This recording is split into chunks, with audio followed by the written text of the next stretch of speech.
Log Horizon, Volume 4. Chapter: The Return of the Goblin King. Audio source: WuxiaWorldAudiobook.com. Part 1. While Marielle was protecting the beginners and Shoryu was charging into the Sahuagin horde with a roar, a battle also broke out in the central hilly region of Sandleaf Peninsula. The enemy was goblins. They came out of nowhere, sweeping through the forest in small patrol groups.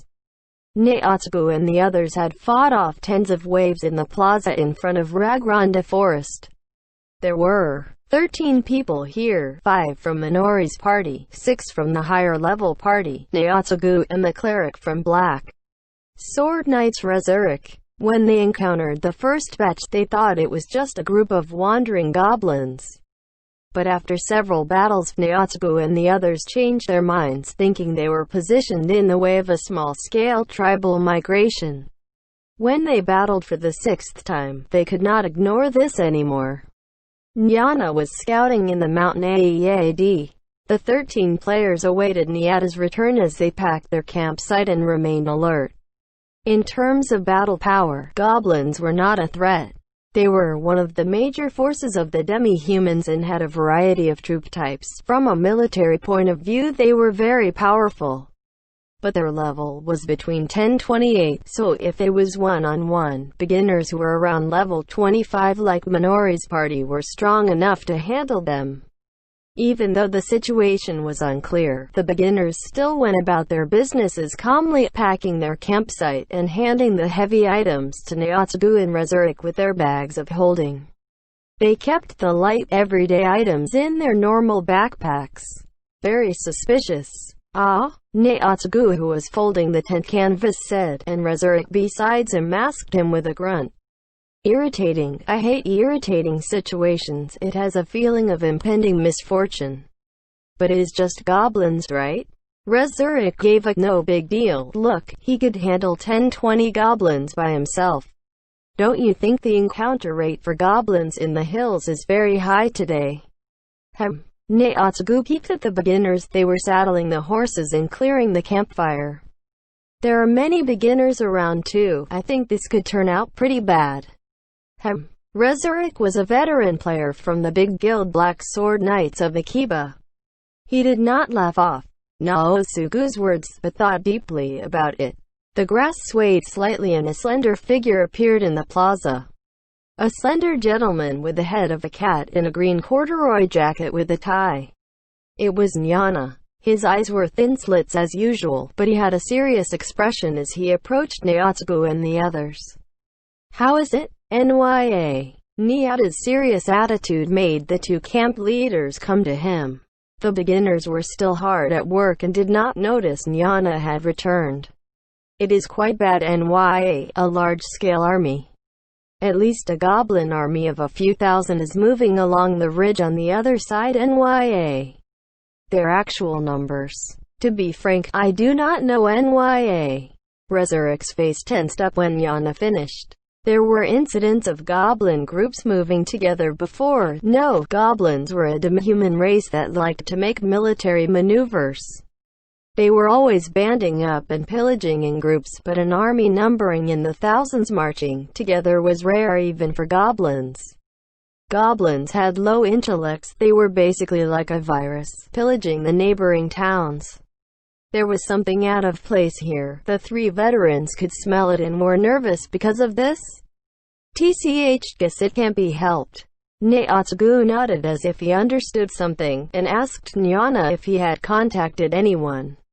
I have reported to Shirocchinya, but I can't contact Marielle-san and Shoryu-kun, Nya. Can't contact. Maybe they're taking a nap, busy with a battle, or are in telepathy contact with someone else, Nya. Nyana spoke calmly, but he was not as calm as he usually was. Nyana jokingly said, taking a nap just now. While it might have happened if it were Marielle, it was hard to imagine Shoryu being like this. After hearing about this, Resurrect had a faraway gaze in his eyes, an expression one had when using telepathy. Neotsugu and Nyana stopped their discussion and waited for his news, but Resurrect replied, No good. There must be members of the Black Sword Knights at the beach, but I can't contact them either. Neotsugu and Nyanta did not have the contacts of any other Crescent Moon Alliance members. Nyanta still had Sarah on his friend list, but she was right beside them packing up the camp. They had met with the other younger members several times now, but they had always done it through Shoryu or talked face to face. Failing to register the other members was something that Neotsugu and the others overlooked. The three of them tried to grasp the situation. There were many possibilities, but they had to prepare for the worst too. But no matter how the situation was, they could not abandon the beginners and rush to the beach. Even if the goblins were low in level, if there were several thousands of them on the other side of the ridge, there were probably even more hidden in the forest. They could not leave the beginners behind. How does the situation with the goblins look? The ones heading into the valley are a big-scale pillaging tribe NYA. It looks like the whole mountain is moving NYA. It is the first time I have seen such a massive army NYA. I even saw some hobgoblins and trolls NYA. There are also groups of orcs. This is a proper invading army NYA. They are heading in the west-southwest direction, but I can't confirm their target destination NYA. So the ones we encountered are just the scouting party. Minori gasped. Neotsugu turned and saw the party with Minori and Tuya in the lead, standing to one side, all of them with stiff expressions and tense bodies. It seemed they had heard the conversation. Several thousand. Just one mountain ridge away? Rundlehouse turned his gaze to the forest, attempting to see through the trees. His face did not reflect fear and had a sense of determination. The three camp leaders could not find the right words to say momentarily. Sarah said in a clear voice, "I am in charge of the beginners in Crescent Moon Alliance, so, because of that, I registered all of them on my friend list, right? Isuzu also registered them, right?" "Why, yeah. Of course." Yeah, of course. Is it okay to ask them about their situation?" Before Neotsugu could speak, Minori had already asked. The two of them nodded and opened their friend lists. Neotsugu scratched his head and mocked himself for overlooking this. He forgot that Sarah and Isuzu were in the Crescent Moon Alliance and could contact the other members easily. Now that he thought about it, it was really obvious. There was no point in hiding the truth now, since they had to tell everyone when they went back to base anyway. Neotsugu and Rezurik gathered the 6 members from the higher-level party as well and explained the situation briefly. They were scheduled to return to the school campus in the afternoon, but now that they were surrounded by the goblin army, they could not continue to raid the dungeon. The problem now was which route to take and the situation of the other Trang teams in the area. Sarah and Isuzu were talking to someone. From the intelligence gathered by the two of them, there was a fierce retreating battle at the coastline. Blue goblins came out of the sea. The group was retreating back to the school campus while maintaining formation with the high-level camp leaders acting as rearguard. Blue goblins. TCH, is it Sawagan? What the hell is going on here? Neotsugu Kirsten swore. He had never heard of anyone encountering the rare monster Sawagan in the Sandleaf Peninsula before. They were commonly found in warmer areas further to the south. Is this a coincidence? Rezurik was asking about the connection between the goblins and the Sawagans. Nobody knew the answer, so there was only silence. But the two armies seemed to be moving in concert. Calling it a coincidence seemed to be dismissing their connection too easily. Heading to the school campus may not be the best option now. They might be surrounded by both the goblins and the Sawagans in the worst-case scenario. If it is too dangerous, we can all use Call of Home to teleport back to Akiba. Neotsugu convinced himself. They could go back to Akiba easily if they used Call of Home, but they would need a few days to come to Sandleaf Peninsula. Hence, this was the last resort if they ran out of options. Leading the beginners back to the school campus was also risky, but Neotsugu thought that they should link up with Marielle's group since they were on their way there. They could account for everyone's safety this way, which was the top priority. Nyana and Rezurik agreed with this plan. With the decision made, executing it was very fast. Since there was no way of knowing when the goblin army was coming, there was no point in staying here. According to Nyada's description, the goblin groups were spread around the forest area, scouting out a wide area. Even if they triggered a battle, they could just force their way through. Alright, we will be returning to the school campus next. Me, Nyanta and Rezurik will be the leading party. Even with just the three of us, we won't lose to you rookies, so don't worry, understand? Okay. The higher level party will be in the rear. Remember to do your part. Pay attention to the back but don't stay too far behind. The lower level party will be in the middle, in charge of supporting us if we run into a fight in front. Don't drop your guard because you are in the center. The group mounted their horses under Naosugu's command. They intended to cut across the Sandleaf Hills in a straight line. There was going to be a war. Naosugu worryingly acknowledged this fact. The goblins and Sawagins might have surrounded the entire Sandleaf by now. If that was the case, his reliable friend would initiate some form of counteraction, rising against the monster's attack. He'd just need to do his part. Naosugu stroked the neck of his horse gently and advanced along the forest trail. Part 2. Moving the time forward a little. Shiro, who received the report from Naosugu, knew about the unsteady air surrounding the Sandleaf Peninsula. But he already knew about it earlier during the meeting with the lords of the people of the land. Adventurers could communicate with a companion far away via telepathy. The people of the land also had a form of long-range communication. They held conferences with each other through the use of crystal balls and magic. When Elder Tales was still a game, the people of the land were NPCs, a part of the background of the game. They did not have battle abilities and convenient skills provided by the game system like the adventurers. But Elder Tales had a fantasy setting. In order to have deeper story elements, the people of the land were set to be able to use all kinds of magic. Examples would be the secret skill to create magical artifacts or teleport magic to escape from the main characters, the players. But this was just a setting, not an existing ability. But in the alternate world after the catastrophe, these abilities became a part of the magic systems and were used more freely. Long-range conferencing via magic by using crystal balls was part of that magic.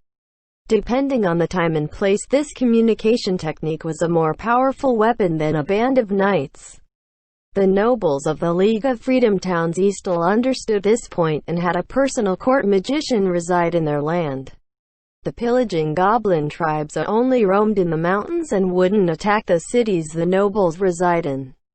Only the small-scale communities in the hills and unfortunate travelers would fall victim to them. The first to know of the goblin army was Sakuba's Marquis Kiriva. The goblins were moving in the hills, so they weren't detected until elements of the goblins' advance forces reached Sandleaf. This information was transmitted last night. Sakuba's resident magician recognized the seriousness of the situation and contacted Marquis Kiriva immediately. Marquis Kiriva only hesitated a moment before calling for an emergency meeting and escalated the news to Duke Sargent. Duke Sargent thought the matter was more important than his pride and requested for aid from all the attending nobles. The people of the land held a meeting out of the blue, so they were in a state of confusion. The goblin army was terrifying in its numbers, and this incident was severe enough to impact their governance. The people of the land held the meeting through the night, thinking of countermeasures. There were several reasons why Krusty and the other adventurers were not invited to this meeting. First, Krusty and the group from the Round Table Council were not official members of the League of Freedom Towns Eastal yet. There would be a ceremony to officially recognize the Round Table Council joining the League during the 10 days meeting. This had already been scheduled. But the nobles wanted to negotiate as much as possible first, so this ceremony would be held in the latter half of the meeting. But since they had not gone through the ceremony yet, the Round Table Council was not an official member of the League right now. Second, there were still some members of the League who felt uneasy about the Round Table Council. There were even rumors is the goblin invasion a scheme of the adventurers that were totally, laughably silly. This type of view came from a fact. The goblin tribes in the Owly Hills had always been a headache for the residents in the mountains. But in the past 80 years, they had not come out of the mountains to invade the villages. Even though the residents thought of them as dangerous elements in the hills and feel uneasy, there was no big issue if they live at the foot of the mountain. The reason the goblins were held at bay in the mountain was because the adventurers periodically raided them and cut down their numbers. The nobles residing around the Owly mountain ridges knew the importance of inviting adventurers to diminish the strength of the goblins, so they would put out many quests and rewards annually. When Elder Tales was still a game, the nobles would use the bar to disseminate quests to raid goblins, attack the goblin village, recover the stolen resources, and the adventurers would take on the quests for the rewards and make their way up the mountains. But it was different this year. The adventurers ignored all the quests related to the goblins in Owly Mountain. That was why the nobles of the League, especially those situated near the Ouya mountain ridges, suggested it might be a conspiracy of the adventurers. But that was not the case. The event known as the May Incident to the people of the land, and catastrophe to the adventurers, changed the world. The adventurers also changed to adapt to this new world, living every day with no energy to spare. Compared to the time when Elder Tales was just a game, all kinds of quests were ignored. This was something that couldn't be helped. The adventurers did not have any ill intentions, they were just prioritizing on solving their own problems. That's why they were ignoring the goblins. This was common knowledge spread among the people of the land. But when the monster army started to invade, the nobles were unable to accept this idea emotionally. And also, so, is it true? Yes, the Knights of Izumo disappeared. They are no longer here? Meaning they were destroyed. We do not know if they were destroyed. There are no bodies or any traces of battles, they are just gone. Spirited away would be the best way to say it. They acknowledged this fact once again. The Knights of Izumo was one of Global 13 Orders of Knights, the strongest military force of the kind human race, the protector of the world. There was an unbelievable type of superhuman known as ancient in this world. They were made with lost ancient magic hidden in the bloodlines of the people of the land, a miraculous people. The Global 13 Orders of Knights were a league of superheroes exclusively made up of ancients. They were the saviors of humanity and would not interfere with the squabbles of the nobles or appear when demi-humans attacked in small scale. But they would definitely strike during big-scale disasters to protect the human world. Those Knights of Izumo disappeared. This fact was known 1 month after the May incident because it was a serious matter. The League of Freedom Towns East classified this information from the public. They suspected this might be the conspiracy of the Holy Empire Westland, but their spies reported that the Holy Empire Westland was also troubled by this. The nobles only knew in detail about the Knights of Izumo. The other 12 Global 13 Orders of Knights must be shouldering the safety of the world on other continents, and had not appeared in Yamato before. But those Knights of Izumo disappeared. The several fortresses that were used as their home bases were now empty. From the scout reports, there were no traces of battle there, or any signs of them being activated on short notice for a crusade to some faraway lands. It had a normal, everyday feeling, as if the place were frozen in time. The impression was similar to taking a walk on a sunny day and not coming back. But, if that is so, woo-woo. Several nobles scratched their heads. The goblin army numbered over 10,000. If they formed up on the plains and clashed all out with the League of Freedom Towns forces, it was a number they didn't stand a chance against. But the goblins were moving south along the mountain ridges and there was no way of knowing where they would strike. It might be Hitachi Forbridge, or even they might even turn around and hit downtown of Urumia. Those cities were different from others in the League of Freedom Towns Eastal. They had city walls protecting the nobles' residences and the entire city area. They were fortress cities. Depending on the number of soldiers and citizens, they could protect themselves against a larger force if they adopted a defensive strategy. But if they were facing goblins that were over 10,000 in number, they might not be able to do it alone. They would face the problem of resource supplies and psychological shock. These cities were dependent on the aid of the Knights of Izumo. The city in the most dire position was Tsukuba. There were sightings of the goblin invasion forces in the mountains, and they were estimated to be less than 100 km away. Other than this, the possible targets of the goblins were the aforementioned Hitachi Forbridge downtown of Urumia, and the unarmed fishing town Shushi that was not under any noble's jurisdiction. They might be targeting Maihama, Duke Sargent said as he put his strong rugged palm on his cheek. From the ancient palace of eternal ice in the direction of Sandleaf, Maihama was on the other side of the city ruins of Eastal. Calculating from the place the goblins were sighted, they might attack the city in 2-3 days in the worst-case scenario. In conclusion, the goblin army was heading straight for the throats of the League of Freedom towns. Eastal. From the perspective of the League, they should say that they allowed the enemy to penetrate so deep into their territory. The monsters were too close. There was no way to remove this thorn without spilling blood, and the venom was about to corrode the heart of the League. A deafening silence descended on the room. It was an unbearable silence. The night meeting continued with heavy words. From a rational point of view, the enemy was just days away from invading any number of cities. This was not the time for meetings. Since it had come to this, the only way was for the League of Freedom towns Eastal to pool their forces to surround and exterminate the goblin army. But this would require a lot of sacrifices. Cavalry would not be able to fight in the forest with limited visibility. The heavy cavalry, which relied on their charges to take down the enemy, would not be able to show their might. It was difficult to run a large-scale war. The nobles' forces would be spread out. Fighting the goblins would cost many lives. The hill regions were suitable for hiding. Even if you sent in all your forces to this extent, the goblins might spread out and run away. There was no guarantee you could take them all out. And so, should the lords all return and defend their own lands? The answer was no. Most cities were able to survive a siege for months. But as the goblins attacked the fortress, they could raid the surrounding villages and communities, destroying the farms and hide in the hills when reinforcements came to save the city.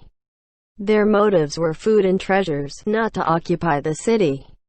Thinking about it this way, they were not an army, but armed refugees. The mountain ranges in the northeast region of the Yamato archipelago faced a serious problem. A big coalition like an army was unable to cooperate and support each other in this type of terrain. Duke Sargent pressed his aching temple with his fingers and thought, the decision of this meeting is probably going to be using all forces to surround and destroy the enemy. We can only accept the fact we will lose a lot of men in this war of attrition. But the problem in this case is which noble will lead the vanguard.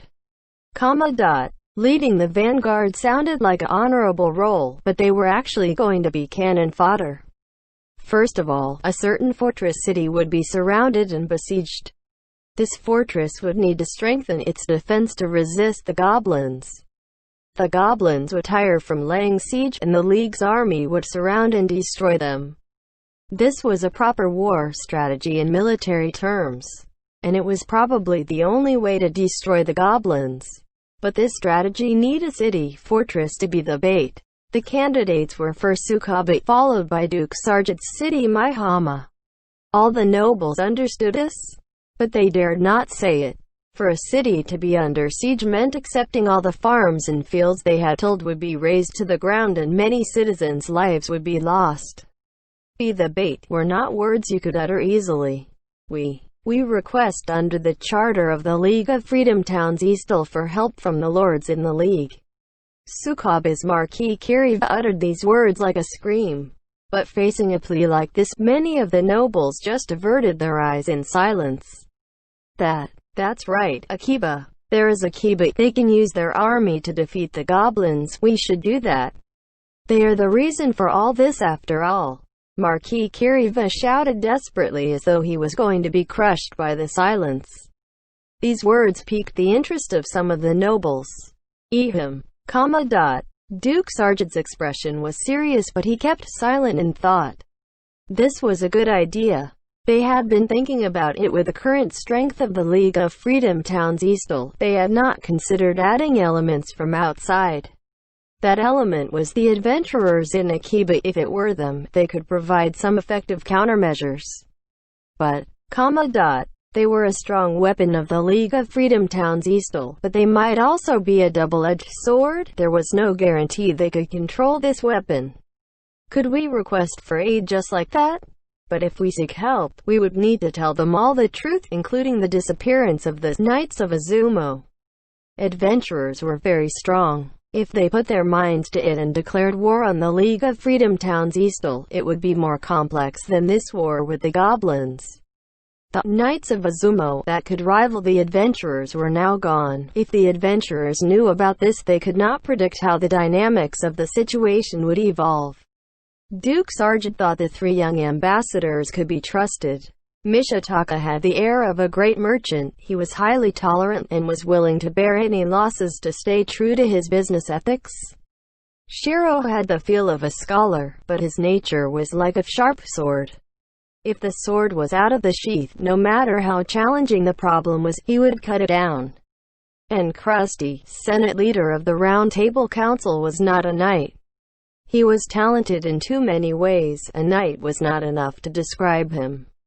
The potential of this young man Krusty could not be gauged even with the eyes of the 60-years-old Duke. It was like an opaque curtain.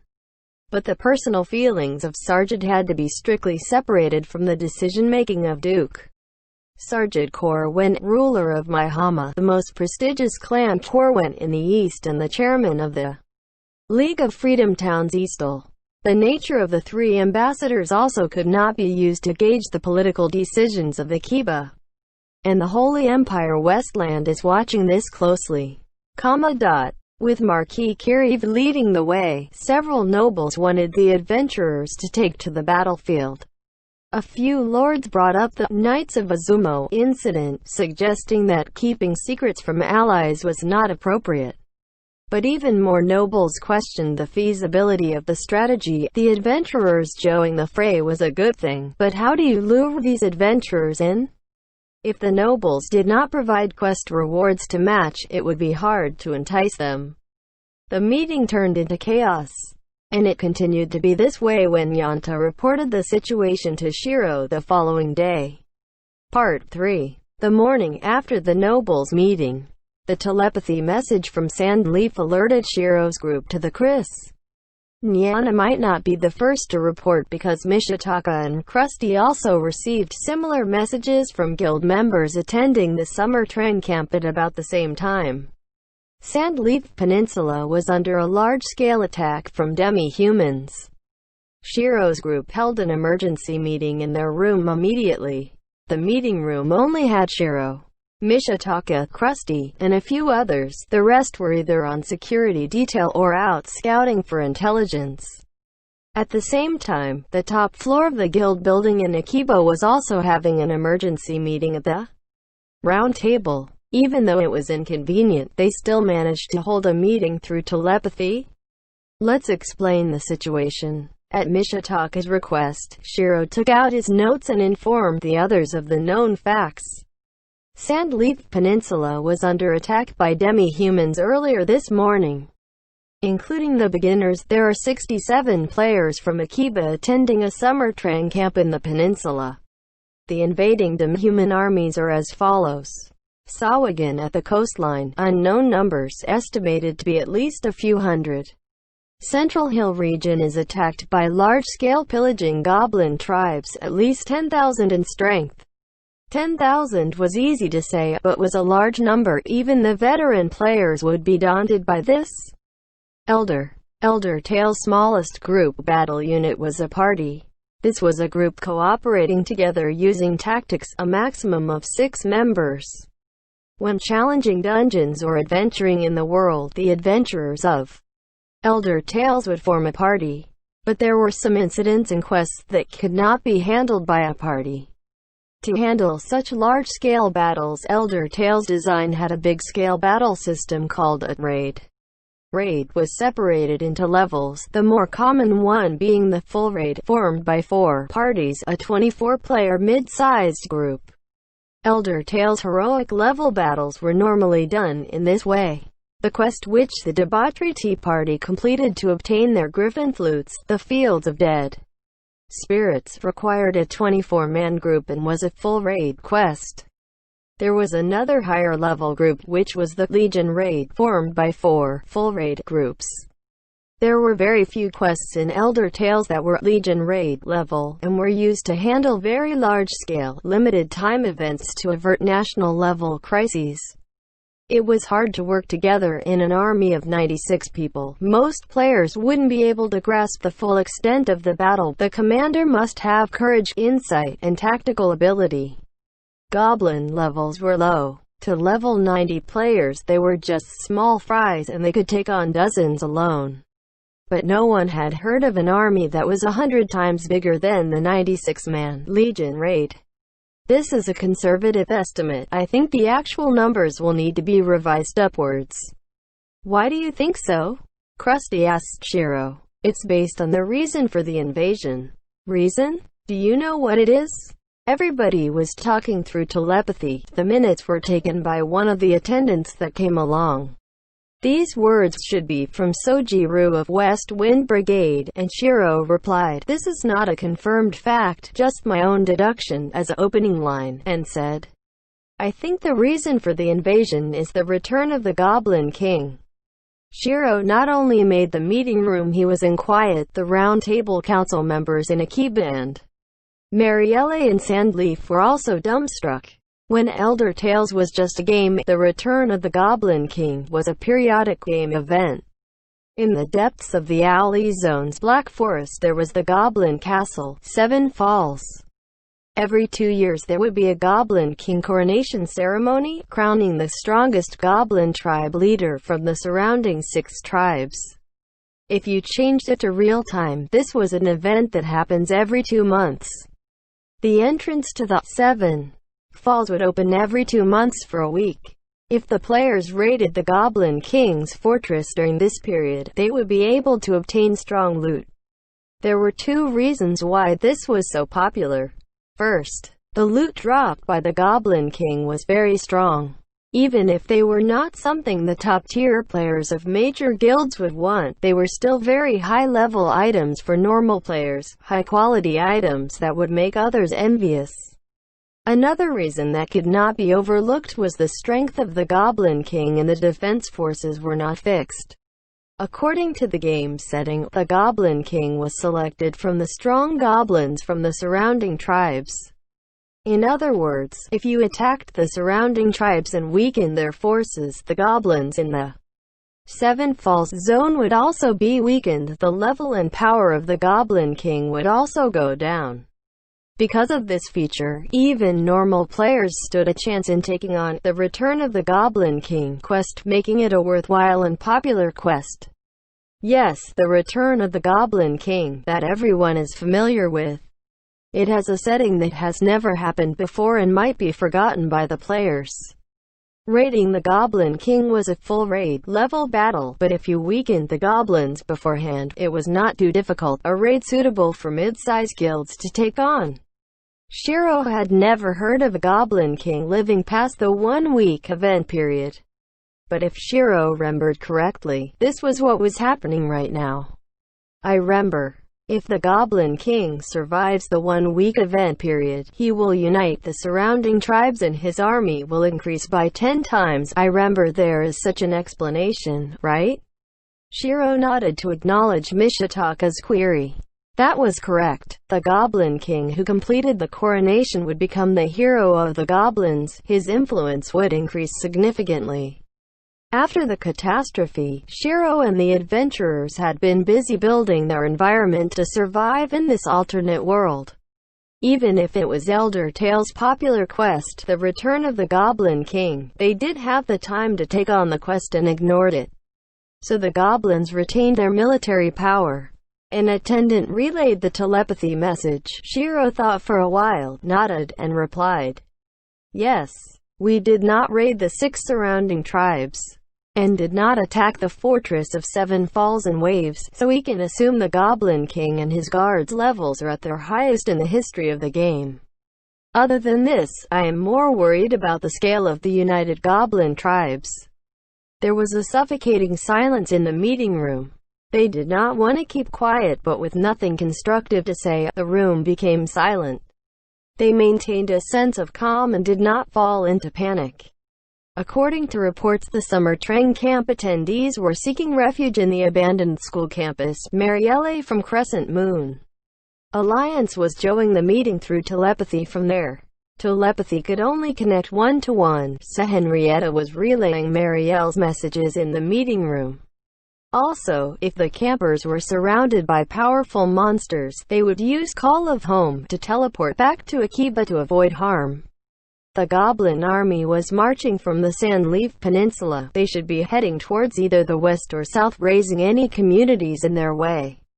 But Akiba was still a distance away, and Akiba would be ready for them if they did come. Even if the Goblin army was the biggest ever, they were still a manageable group. You needed a full raid group to raid the Goblin King. 24 adventurers. Akiba had 500 times that number of adventurers. But the situation now, Akiba was safe, but the League of Freedom Towns East still could not take matters lightly like them. Even if the enemy numbered just 10,000, Shiro thought it would be enough to take down a weaker fortress. Shiro lacked military knowledge, so it was a shame that he could not be certain about that. But he could imagine the livid faces of the nobles in the League. "Will the Knights of Izumo be deploying?" Henrietta asked hesitantly. This was answered with a chatter of voices agreeing. "Oh, now that you mention it. The Knights of Izumo." This was an order of knights in the Japanese server made up of ancients. An ancient was a hero character of the people of the land. Their might was more than a match for the adventurers, the ace in the hole for the kind human race. When adventurers first appeared in this world, they took on quests and missions to tip the scale against the demi-humans with their overwhelming numbers. But if the fate of the world hanged in the balance, the Knights of Izumo intervened. In the 12 open servers of the world, there were 13 such orders of knights. The Knights of Izumo were known as the Japanese servers.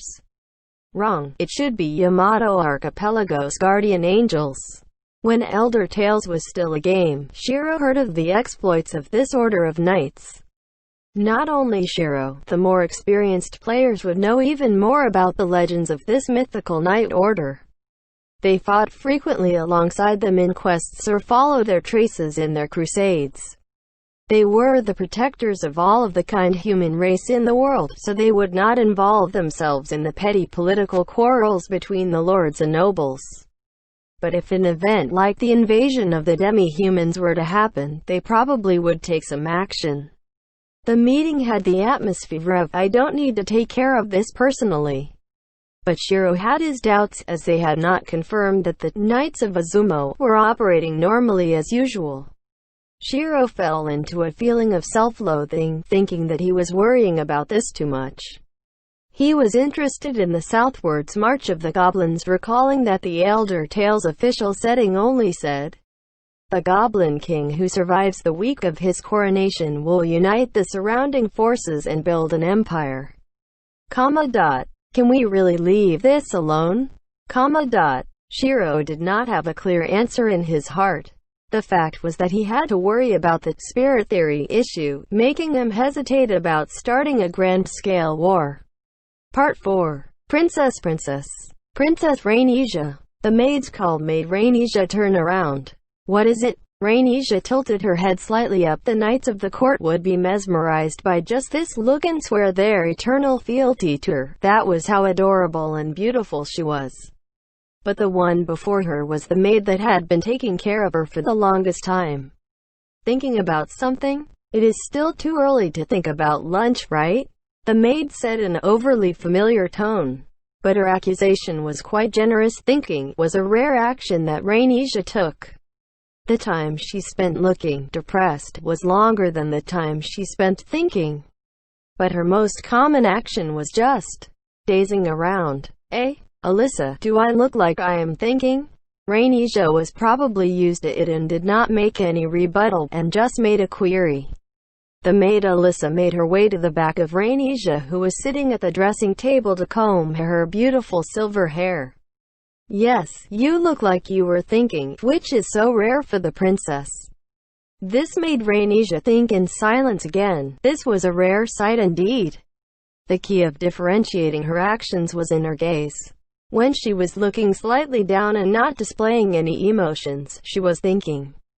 If she looked to the bottom left and looked like she was smiling despite being troubled, she was depressed. If the princess was fretting and depressed over small matters, this was the expression she made.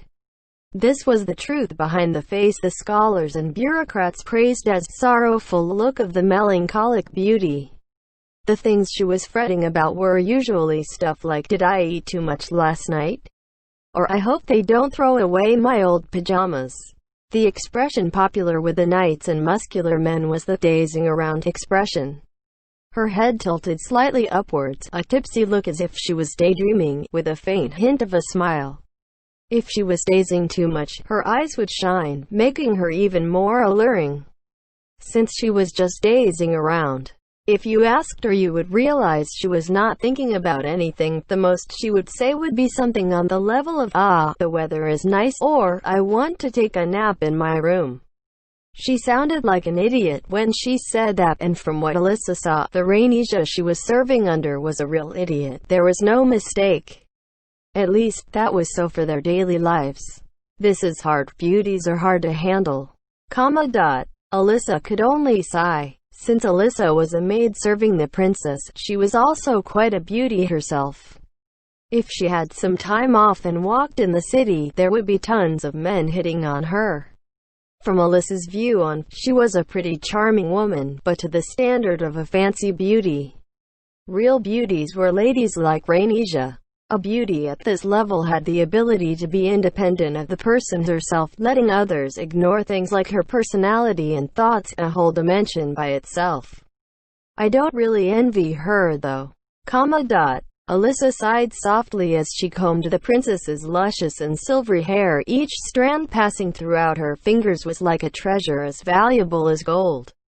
Didn't come today. Alyssa wanted to tease the princess and said, Krusty-sama. Why did you ask? It is nothing. The two of you kept having lunch together recently. He usually comes to visit the princess around this time.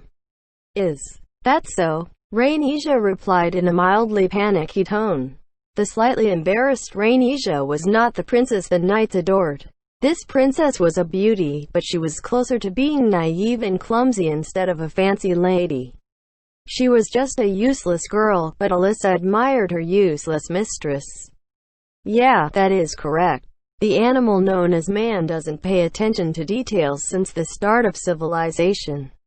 We're having a hard time with just the clothes we brought along, but he never cares about our problems with our wardrobes. It is really making me speechless.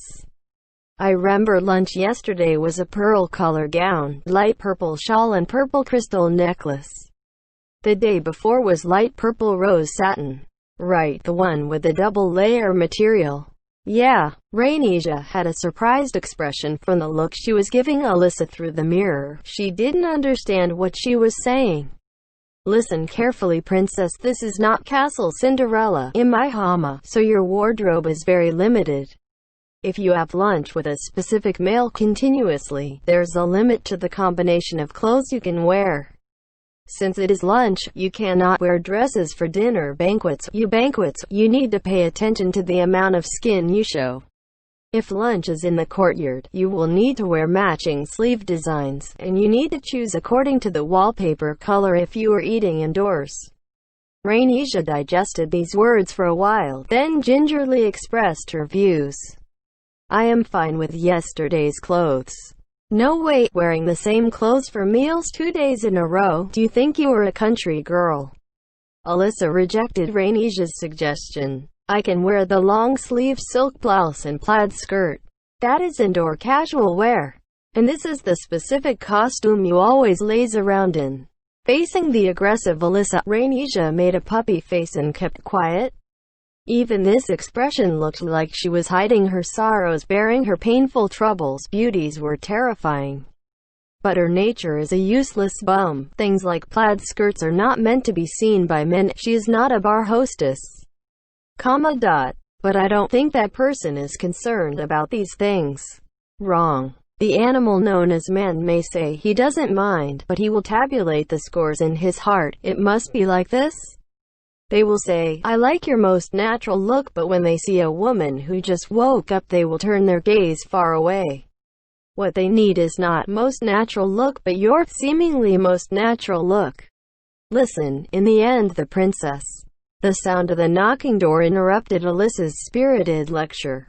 Rhaenys' father Fainal entered with a butler without waiting for their reply. Ah, Rhaenys, calm down and listen to me. Fainal tried to hide his exasperation, took a glass of water, and drank half of it before continuing. A goblin army is heading towards my Hama, 10,000 in strength, and seems to be increasing. They might number tens of thousands in a few days, but that is the worst-case scenario. Alyssa was unable to get what he was saying. 10 times of 100 was 1,000. 10 times that was 10,000. The city of my Hama had the largest population within the League of Freedom Towns Eastal, numbering about 20,000, which included the farmers and merchants. The military might of my Hama included 1,000 guards that maintained peace and order in the city. The 400 knights stationed in my Hama, and if you added in other patrolling knights, it would barely reach 2,000. When Alyssa realized it, she felt her blood drawing away in an instant. 10,000 enemy troops. The enemy were dummy humans, so the civilian militia wouldn't be able to match up to them. Alyssa heard about defense battle using a fortress, but 10,000 against 2,000 sounded like a lost cause to a woman with no military knowledge. Those ugly bastards might not be after our precious my Hama. Sukaba and a few other nobles' territories are also in the danger zone. But we cannot afford to let down our guard. I plan to return to my Hama immediately. Dear father, I will also. Rhaenys got up from her chair. She had a sharp and serious expression. Rhaenys might not be good at socializing with others, was lazy, loved to daze around, and didn't look like a daughter of a prestigious clan. But just because she didn't act like one, it didn't mean she was not suitable to be one. This sloppy and careless princess had the bloodline of one of the only Tudor clans, Clan Corwin. Alyssa had never doubted that the princess she was taking care of was of noble birth and had high potential. No, there is no need. You can just stay here. Why? With our land in danger, we need to all go back. No, father-in-law will also stay here. Father-in-law referred to the current head of the family, Duke Sargent. Rhaenys' mother Saria was the daughter of Sargent. Her father married into the clan. We have not determined the true intention of the invading army. From the scale, they are not only after my Hama. It won't be too serious if they only attack my Hama. The worst case will be the League of Freedom Towns Eastal being wiped off the face of the map. To counter this, the League will need to unite to face our adversaries together. As the chairman of the League, father-in-law cannot leave this palace. You need to become his pillar of support. Do you understand? Fainal came just to say these words. He did not wait for his daughter to reply and hastily left the room. Alyssa bowed deeply to bid him farewell. Fainal was Alyssa's main employer.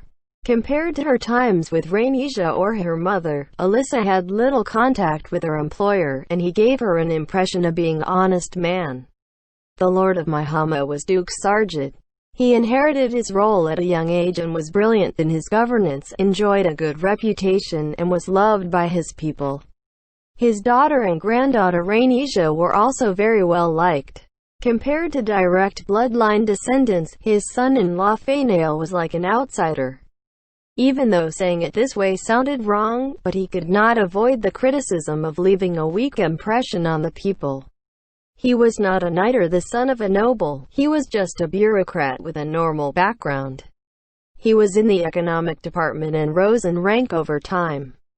Alyssa heard from her parents when Faineal was marrying into the clan. The people were not really disappointed, but just had the feeling of missed expectations.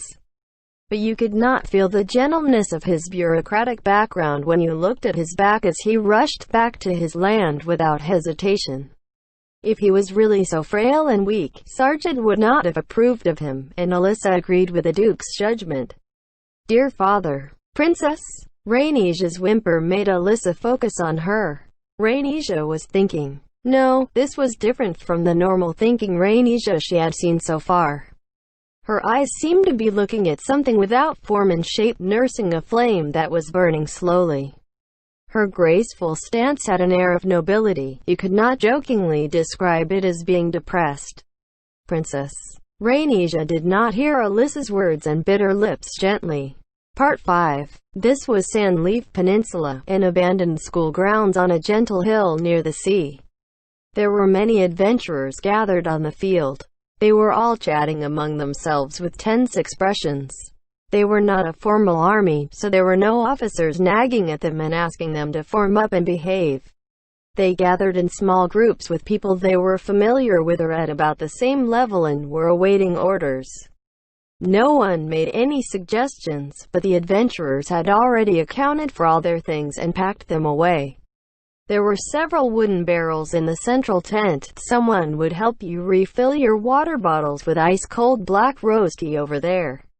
These should be initiatives taken by the campers. The adventurers that had taken the tea would return to their companions and continue to talk softly. In the sky, to the west, the sun, which looked bigger than it was during the day, was setting. It was already evening. Adventurers kept entering and leaving the only tent left in the center of the field. Following the guideline that was announced, they would be using this campus as a base until they had accounted for everyone. This also meant that they would be leaving after making sure everybody was safe. Marielle looked outside the tent and sighed. Nyanta, Neotsugu, Marielle, Shoryu, Rezurik, and other level 90 players were holding a meeting in the tent.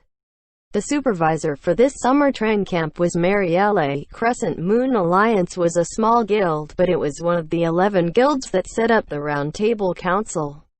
The other members of the council were either at the ancient Palace of Eternal Ice, or were back in Akiba, so the training of the beginners was left in Marielle's care. The news of the Sahuagin and Goblin attacks had already been reported back to the Round Table Council. They must be coming up with some follow-up measures. Mary-san, don't think too hard about it, just leave it to Shiro and Henrietta-san. Alright. Don't worry, be it through tricks or treachery, they will think of a good way to deal with this. Thanks, Neotsugu-yan. Marielle smiled brilliantly like usual. She thought that smiling in this situation was not too good, but feeling the sincerity of others made her happy. This youth, Neotsugu, that didn't sound right. He was only a year or two younger. He should be an adult. He was usually so brash and bold, so it was hard to imagine that he was actually delicate and kind at heart. When Marielle noticed this, she was always delighted when he showed his concern. Alright, let me give you a hug. A hug as thanks. Marielle hid her embarrassment and hugged the panicky Neotsugu tightly. Neotsugu, with his red face and helpless demeanor, was so cute and interesting. Hey, wait, Mary-san, don't do that. Stop. Swimsuit. Touching. Naotsugu, whose mind was in total chaos, surprised Marielle, but she continued to hug Naotsugu's head as Nyanta intervened with his kind words. Marielle cchi. I think you should change your clothes nya, it is already evening. Cough cough about that. Just wearing a bikini and hoodie is a bit too stimulating for Naotsugu cchinya. This advice made Marielle realize the situation and she backed away hastily. She was so nervous all the while and did not notice she was essentially half naked. Heavens. That was careless of me. I am wearing this when I... Boo-hoo. Now he will think of me as a brainless girl. Thankfully Henrietta is not here, or she would give me a lecture. Her chest that was pressing against Naotsugu felt warm. The heat seemed to be coming from her sense of shame. Her face had the same warmth. Marielle rushed into the depths of the tents and took out armor to change into. No one should be able to see her behind the screens. But she did not take off her swimwear, and just wore a tunic and armor over it. Sorry to disturb. Players above level 30 are all accounted for. Everyone is present. Marielle was changing so she could not see this, but she heard Nyana accept the report from the camper. Everyone was accounted for. No attendees were lost. Marielle felt a heavy weight was off her shoulders. The retreating battle on the beach was really fierce. The enemy level was low, but their numbers were very troublesome. The strategy for long-term battles and short-term battles were different, which was basically the allocation of MP usage. Cleric Marielle was a healer, and if the healer ran out of MP, it meant the supply of healing spells would stop. In order to keep the party members alive, healers need to manage their MP carefully. In Elder Tales, a normal party raiding a dungeon would get into battles that lasted from 30 seconds to several minutes. So players would find it hard to control their resources for battles that went over 10 minutes. Only players in major guilds who took part in raids would have experience in long and pitched battles. They retreated with much difficulty. There were people wounded in the battle, but they were cured by the healers. Shoryu commented that the beginners were now more courageous and spirited after experiencing this retreating fight, so they did gain something out of this. After Marielle finished changing and tidying her hair, there was a commotion outside the tent. She heard Naotsugu call, "Mary-san," and walk out into the purple night sky. There were many specks of lights wavering in the forest of the distant mountain range. "Those are torches, Nya," Nyanta mentioned softly. This was a scene out of a fantasy, and it was an uneasy and looming sight. With the red burning sun as the background, Sandleaf's forest in the mountain was falling into darkness. Countless specks of light shone and moved through the forest, like ants carrying lights and marching forward. "From the looks of it, 100,150? Naotsugu said softly. The number of torches was not equivalent to the number of goblins. But there were at least that number of goblins moving through the forest. Marielle realized that they were no longer hiding their movements. The countless specks of light were a wordless warning from the goblins that we will attack you next. Bring me the map. Ah, wait a minute, I will use magic torch. The veteran players from Kiel and West Wind Brigade were estimating the positions of the goblins on the map. Sarah was holding the edge of Nyata's shirt with unease, while Nyana studied the maps and the markings, and lifted his head up and looked to the southeast. Nyanta decided to use the griffin to scout from the sky while there was still daylight. He should be the one who was most familiar with the movements of the goblins. Everyone in the plaza didn't panic when they saw this strange sight. Put simply, since everyone was accounted for, they could hold a camp closing ceremony in Akiba 15 minutes later. Since they could use call of home, they did not have the feeling of desperation. In this world, adventurers were very strong. Anyways, we need to wait for the Round Table Council to make a decision. But since everyone is safe, I should report that to them. As Marielle was considering this, Nyana had a troubled expression as he approached with Sarah and Minori. Naotsugu and Rezurik were by Marielle's side. It seemed like Nyana had something to say to the camp leaders. "What is it? Did something happen?" Marielle asked. "The situation is a bit troubling and why? No, there is no need to be troubled at all, but Nyana didn't know where to start. "Something wrong? Chief, just say what is on your mind." Naotsugu probably noticed Marielle's perplexed face, and directly asked his guildmate from Log Horizon about it. "That group seems to be on their way to assault Shushi Nya. It is not the whole army, probably a mid-sized splinter group that is responsible for pillaging Nya. The main army seems to be situated more to the north of Nya. In other words, they plan to use Shushi as their granary Nya. Shushi doesn't have walls, Minori interjected. The hands of the middle school girl were shaking, but she steadied herself forcefully and continued. If we don't do something, Shushi won't last the night. Part 6. So many. Mishitaka kept repeating this like a parrot. There were 5 people in this meeting room. These leader, Berserker, Krusty, West Wind Brigade's harem-style guild master Sojiru, Oceanic Systems' strong-armed boss Mishitaka, Crescent Moon Alliance's stand-in guild master Henrietta, and Log Horizon's Black Heart Glasses Shiro. The cries of the sudden attack at Sandleaf Peninsula prompted the Round Table Council to hold a meeting to discuss the situation. Marielle, who was leading the Trang camp in Sandleaf, and Shiro's group, who was meeting with the people of the land at the ancient Palace of Eternal Ice, were attending through telepathy. The conclusion of the discussion could be summarized simply: stand by. They were unable to come to a final conclusion at this current phase.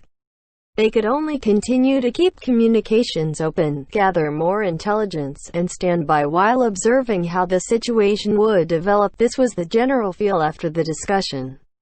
But they could not let their guards down and must be ready for anything. Shiro made 3 suggestions to the Round Table Council. The first was to strengthen the defense of the ancient Palace of Eternal Ice. There were many nobles gathered here. They need to ensure their safety.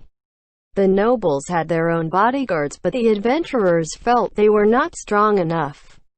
After the telepathy discussion with the Round Table Council ended, West Wind Brigade was the first to heed Shiro's call and rushed to the ancient Palace of Eternal Ice.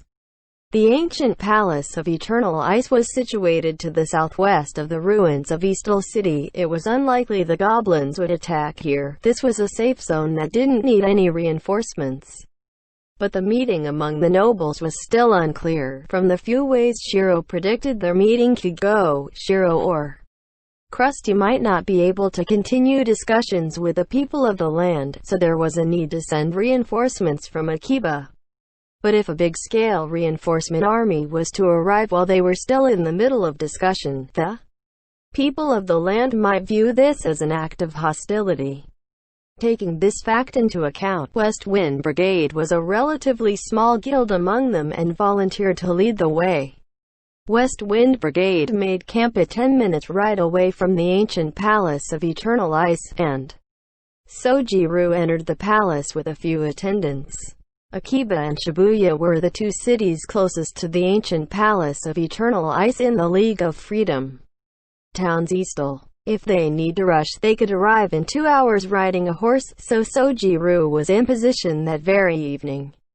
According to reports, it had been confirmed that the Goblin army was situated around the root of Sandleaf Peninsula. Shiro marked out the rough position on the map. This place was near Abiko and Toride in the real world. They were satellite cities in old Japan, but they were just unexplored in Green Hill regions here. WuxiaWorldAudio.com. This is their headquarters. They are divided into tribes and coordinating their movements, but their teamwork is not perfect. Even if you can feel they are led by the Goblin King, their command system is still scattered and lacks uniformity. Their range of operations is wide and unregulated, which makes them harder to handle. Shiro expressed his views. By looking at the map you could tell the enemy was within reach of the area under the influence of the abandoned capital city Eastal. If you drew a line between Tsukaba and Maihama, the army was right between them, in a position to disrupt their forces from cooperating. Because their movements are erratic, we cannot grasp their actual numbers even after receiving several reports. If the latest air surveillance report is reliable, there are at least 15,000 goblins. 15,000. Henrietta gasped. She was not the guild master of the guild that was a member of the Round Table Council. She was just standing in for Marielle, who was away for the summer Trang camp in Sandleaf. Hence, she was avoiding speaking out in this discussion, but she couldn't help herself. The number is not very threatening, Sojiru said with a straight face.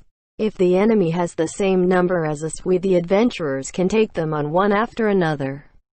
The enemy this time are goblins. Even mid-level players should be able to battle 10 rounds, right?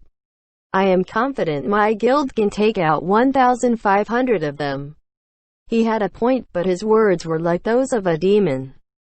We might be able to do that, but the meeting with the nobles won't go so smoothly.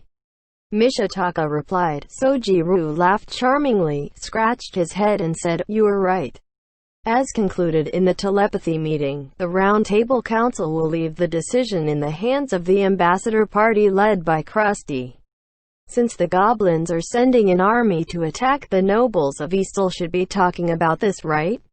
So instead of discussing in Akiba, it is more efficient to do that here. They basically decided to wait and see. But the nobles might ask for their aid, so Akiba shouldn't force their views when talking about countermeasures with them. This was the answer Akiba chose. In this negotiation, it would be best to give the ambassador on the scene the authority to make decisions. This was the faith the Round Table Council had in their 3 ambassadors. "Leave it to us, we won't sell Akiba out." Mishitaka laughed softly and promised Sojiru. Shiro looked at Krusty. The big and handsome man with a calm expression was studying the map in silence. "The Knights of Izumo are not deploying?" Shiro understood the question Krusty asked, and the meaning behind it. "I think they are involved in some other incident we don't know about, like the Suzaku Gates Ghost Festival." Suzaku Gates Ghost Festival was a periodic quest like the Return of the Goblin King, the quest activating once every 3 months. The story setting was based on the doors of hell opening and the ghosts and spirits roaming the earth. The difference between the two was that the Return of the Goblin King was situated in the northeast. Suzaku Gates Ghost Festival happened in the Bane of Heian. In other words, if there was something similar happening in the west, the Knights of Izumo might be on their way there to help. Shiro didn't think this was the case, but he still brought this theory up.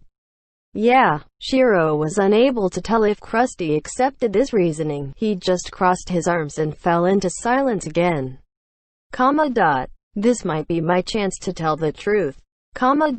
Shiro was planning all sorts of things and trying to predict how things will pan out. But he decided this based on a premonition he had. "I have something else to report." Shiro Dono, what is it? Shiro-sama. Shiro waited for all of them to focus on him and said, "It is about death in this world. We will respawn in the cathedral after dying, so we just assume that by paying the penalty of lost EXP we can revive. This is the setting in Elder Tales. We were too naive to think this is what is happening." Shiro's speech made Krusty, who was thinking silently, lift his head and listen intently. "According to my sources, this has not been confirmed, but there are risks in dying even in this world. You will not only lose some of your items and a bit of EXP. Death is when our souls and our essence are reborn in bodies. At that time we will lose some memories." The grand and luxurious meeting room was filled with a tense air so strong that you could almost feel it with your fingers. How many memories you lose or which part you will lose, I am not sure. But based on my sources, this is how our death system works. It felt like no one was reacting to what Shiro said. After a long period of time, Krusty replied, "I understand. So, that is the reason behind my memory loss of the old world. I know that now." The group threw their gazes at the calm burly warrior. Krusty remained unfazed even with so many pairs of eyes on him. D is a battle guild. Before the revolution in Akiba, we did some live battle trying to adapt to this alternate world, and I have experienced death several times. I didn't notice it normally, but there is definitely something missing, although I cannot be sure. But I think the memories we have of the old world will selectively be lost. So this will happen. Hey. Specifically speaking, which part? To what extent? Henrietta and Mishitaka stood up in screams, but Shiro stopped them and asked Krusty while looking him in the eye. "I experienced death twice after the catastrophe. It is hard to say which part of the memories were lost. If the clue about the memory is also gone, it is hard for me to know." But I am sure that the memories I have lost so far are just a small part. The grade school I studied in, the nickname and face of my good friend in middle school, my desktop picture, the lyrics of the songs I like. These memories are still here, so judging from my perspective, I did not lose any memories. But I cannot recall the name of my cat, what she looks like. There is a problem with this effect. It is hard to say if this is due to the problem of the soul or I just plainly forgot about her.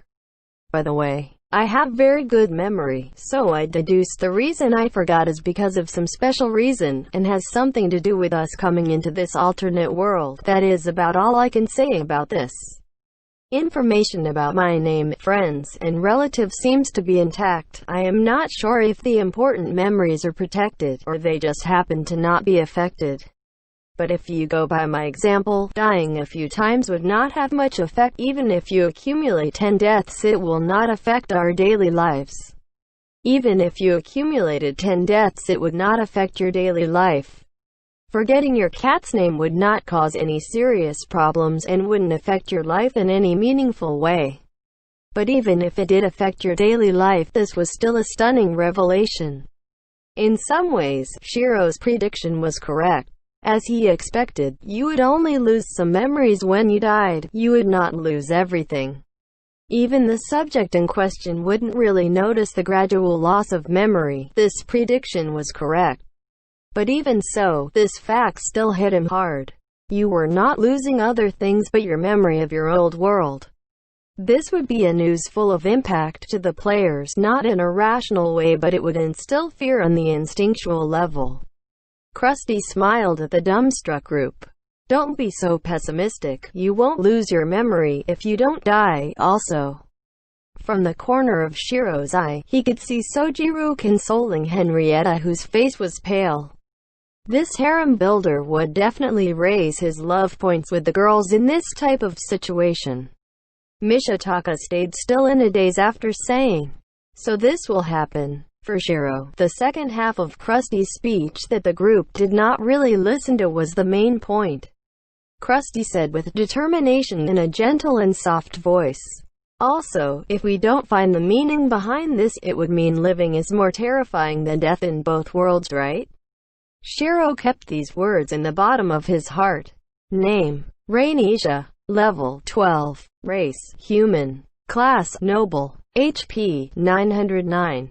MP: 455. Equipment: Ring of White Tree. A toy ring made from a white tree, with a pale rose stone on it. Although Rainisha cannot wear this amongst noble social circles, it is her favorite. There is reason to be cautious. This has been handed down for generation from mother to daughter. Crystal Tone Music Box. Music box made of mithril discs and crystal blades. It used to move through the magic of the elves, but that power was lost with their destruction. By turning the mechanisms manually, one can play songs of the past. Rose Blossom Dress. A beautiful light pink dress hemmed to look like rose petals. The colors of each piece of cloth are slightly different and catches the eyes at every angle. Also, the comfort of the wearer was not considered at all. End chapter.